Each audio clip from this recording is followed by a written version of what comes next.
It's they who understand. When government does and leaves the village, it amounts to a patchwork which goes up in no time. But when people accept it and do it themselves, they understand its importance and continue to do it forever. So whatever we do today, which is essential to sustain and maintain the ecological integrity and the production environment in the village, has to be done on a long-term basis, maybe forever.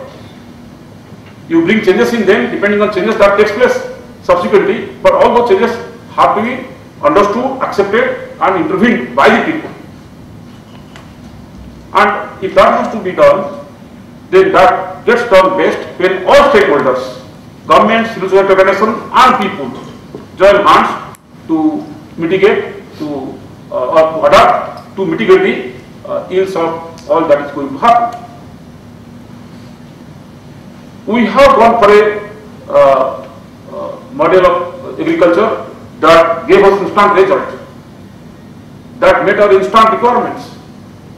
We are importing 8-10 million tons in early 60s, and by 1885 we had become surplus.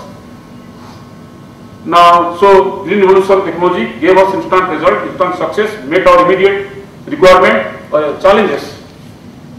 Over a period of time we have understood part of it is good and part of it is not good. But while going for this technology all out, we could not take measures, or keep arrangement to take measures which will mitigate the possible ill impact that more land is saline, more land is alkaline, more land is waterlogged. Now, in Maharashtra there are areas where lands which produced bountiful sugarcane 30 years back do not grow a blade of grass today because of salinity. So, negative impact of our interventions, I can say indiscriminate intervention, unscientific interventions in the name of science, has led to this kind of situation. So, we have to arrest the decline in production capacity of these lands, bring them back to bountiful production, and we have to ensure that those which are producing bountiful today continue to do so and don't suffer from the ill effects that similar lands elsewhere had to face because of our past interventions.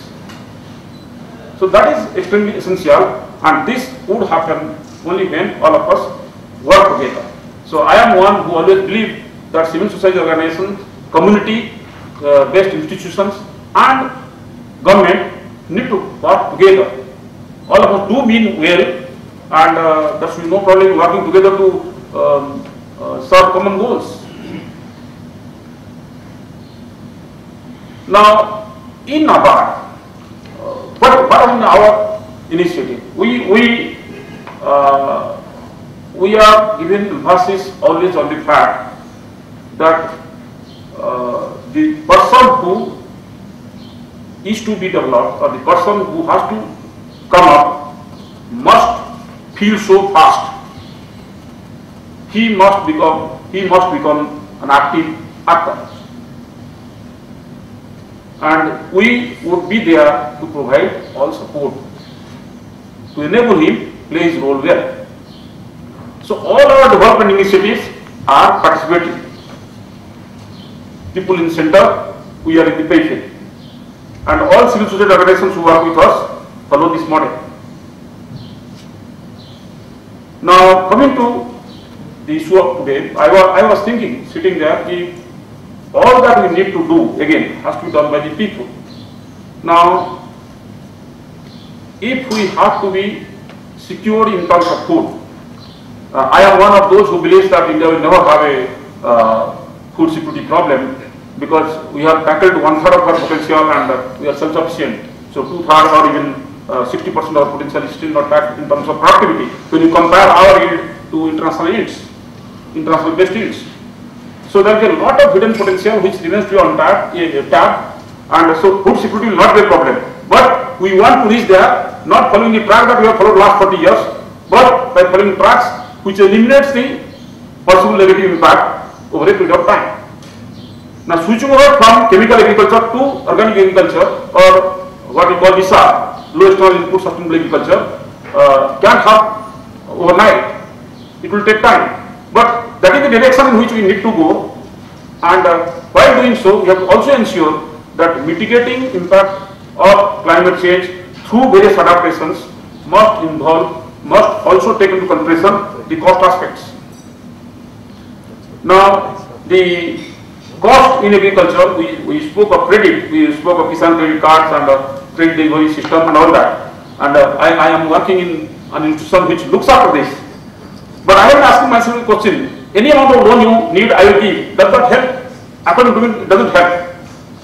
Because you are getting more loan, a loan that is much more than what you are going to generate as surplus from your production is not going to help you. So I am one who believes in enhancing production through reduced cost. And our agriculture universities in the research have to emphasize this. I don't think organic farming research, low input sustainable agriculture research has acquired as much emphasis in our agriculture university or research system as it should have been otherwise by now. So this is something which we have to keep. We in 60s, 70s, 80s, we put system in place to ensure that hybrid varieties and hybrid seeds or other chemical inputs that we provided farmers to use must become available. So we have put a system in place to ensure that they become available. So we established a lot of institutions to deliver agri inputs to the farmer in time. We have state seed corporations, we have agro-industry development corporations, and similar other institutions which would do this job. But all these are added to the cost of those inputs. And by the time you deliver it to the farmer, he pays double the cost than what it should pay. I can give you one example to establish this. Now, all of you know that there is something called seed multiplication rate, seed multiplication rate. Now, 1 hectare of paddy we say will require 30 kg of seed. That is seed rate. Now, seed multiplication rate is say 1 paddy seed can produce 100 paddy seeds. So the seed multiplication rate is 1:100. And the third is seed replacement rate. How often a farmer must change his seed and go for new certified seeds. Now, if it is 30%, means once every 3 years he should replace his seed. Till 3rd year he can use progeny of his own production, and 4th year he should go for new seed. Now, we established seed corporations which will undertake seed production, get it certified for quality and make it available to the farmer. If one goes through the system that finally ensures certification, despite all those, there are spurious seeds in the market, that's different. So the seed is produced at one place, the farmer is paid, then it is transported to another place for processing, the transport cost, the processing cost, then it is sent for germination test cost, then it is sent for certification cost, then it is transported to storage, go downs, transport cost and storage cost, then it is sent to retail outlets, transport cost, and then profit. So if the seed cost, which was the producer farmer was paid, is 20 rupees, the seed is priced at 45 rupees in the market, and farmer has to pay that 45 rupees. Now, what is the definition of certified seed? You will say that certified seed is the seed which has been certified to be of required quality, genetic purity. I say no. Certified seed definition is certified seed is the progeny of foundation seed. Now, 100 quintals of say foundation seed leads to production of 10,000 quintals of certified seed. I am saying let the seed corporation produce 100 quintals of foundation seed and reach it to farmers in the villages, and let farmer multiply the next generation and use it as seed. No certification is required. The entire cost can be cut. The seed will become available at 20 rupees. Because the cost is low, more farmers will go for quality seed use, production will go up. Production will go up, but cost will come down, margin will rise. Farmer will be able to repay his loan. His cycle of loan will continue. So we have got to do something. Whatever interventions we do, this aspect must be an integral part. That how to reduce cost without compromising with use of technology.